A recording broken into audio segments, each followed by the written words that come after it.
girl, I never should know. Your love, I think that's up and down. I know you got me, baby.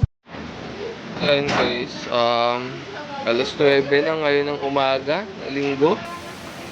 At kakagising ko lang actually. Ayan, nagising tayo sa lakas ng bagyo. Umakalabog yung bubong, hangin, ulan. And dito tayo sa loob, brown out natin kaya madilim. Ayun na, ga-alarm na.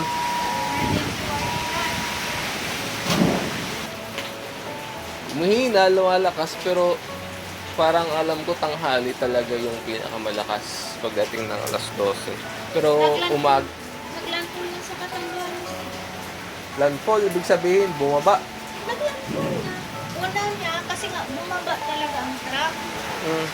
Bumaba ang truck ngayon. Ang unang landfall niya ay sa Catanduanes, alas 7 kanina. So itong sa atin ay wall na lang ito. Ay wall. Pero ganun pa man, ang lakas pa rin. Signal number 5 tayo eh. Saan ka ano? Joy! So guys, please pray Tamahan ka for dyan ng people yelo. kasi di naman natin pwedeng mag-pray na ilihis yung bagyo kasi kawawa naman yung ibang matatamaan kung sakali ilihis yung bagyo. So, mag-pray na lang at pahinain na lang ni Lord. Lord! Pahinain na lang ni Lord yung bagyo. Maging safe ang bawat isa. Salamat na lang din kasi I think kaya naman ng bahay. Hello! Guys, bahay natin po. Wala na.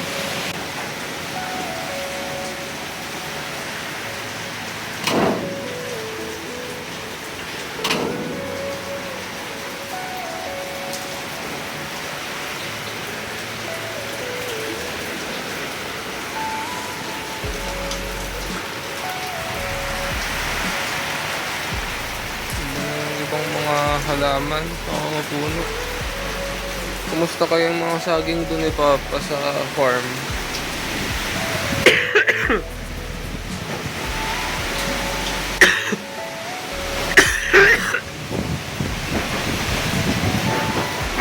Grabe. Woo!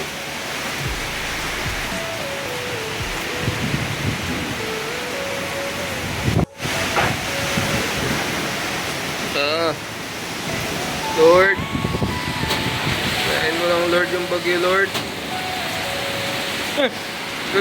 Kagulat si Mama. Ano natin? Sa Ha? signal number 5 na tayo. Kaya pala, yung bubong natin matatanggal na. Kanina pa nakalang sabay. Bukas na dun oh. Right, oo. Signal number 5 na po kami.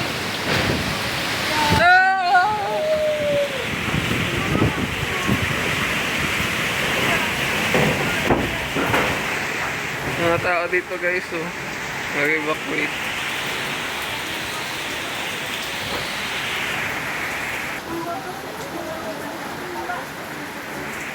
Joy May. Ngayon ka na naka-experience sa kahit ng bagyo?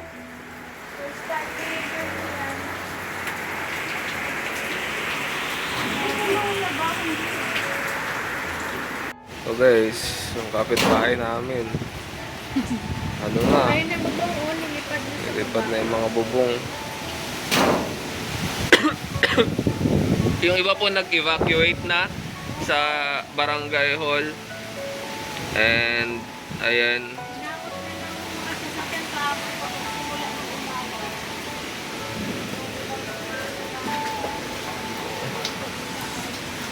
Sa out pa ng tubig.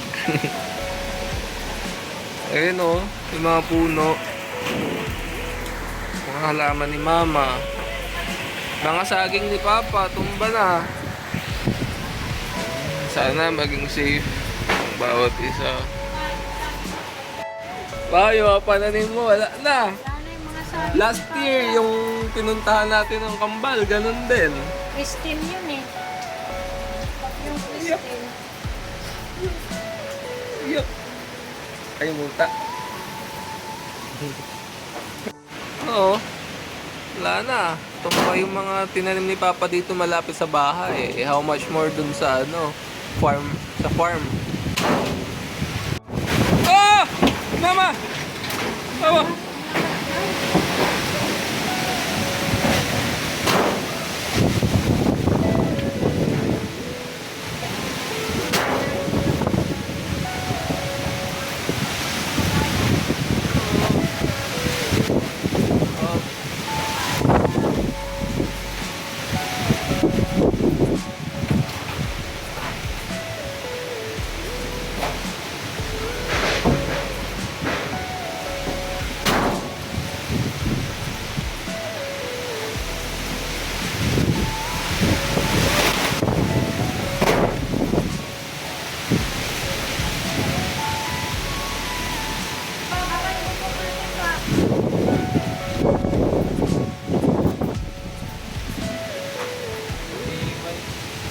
Iba yung isa, maliit. Ano yung kamatis?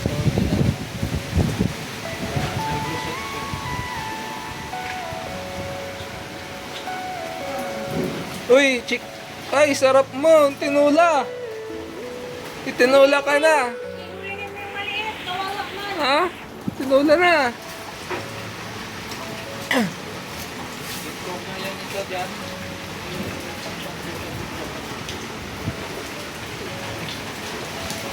Oh, guys, yung ibang bubong dito. Ano? Ayan po, guys. Ayun po ay tanghali na. And kasalukuyan na malapit sa amin yung bagyo. Uwan. Ayun, grabe. Although, hindi ganun kalakasan yung ulan niya, pero yung hangin niya, grabe. And ang dami ng tinumba na tanim ni Papa na mga puno ng saging. Dito ako ngayon sa farm. Yan. And wala nakasurvive. Siguro meron, ilan yung maliliit pa, pero yung may bunga na dapat, wala na. And grabe. Sana I'm praying na safe ang bawat isa. Siyempre, nandito na yung bagyo. Hindi naman natin pwede pag-pray na ilihis na lang yung bagyo. Kawawa naman yung ibang madadaanan. So sana Lord, pahinain mo na lang yung bagyo. And maging safe ang bawat isa. Yung pag-pray natin. Kasi, yan, dito na to eh. Sana maka-recover din agad. Kung mayroon mga naapektuhan malala, pag-pray nyo po yung Kabikulan and the rest, the Luzon, Visayas, Mindanao, kasi parang abot lahat eh. So pag-pray nyo po, lalo na yung matatamaan ng matindi, kaya yung mga nasa signal number 5, 4, 3, sana maging ligtas. So yun po, yun pong hinihiling ko sa inyo, saan man po kayo, saan man po makarating yung video na ito. Please pray for us, maging safe. And after ng bagyo na to, makarecover. Yun lang po. Kayo din po, mag-iingat po kayo dyan. Ingat po kayo. Sabi.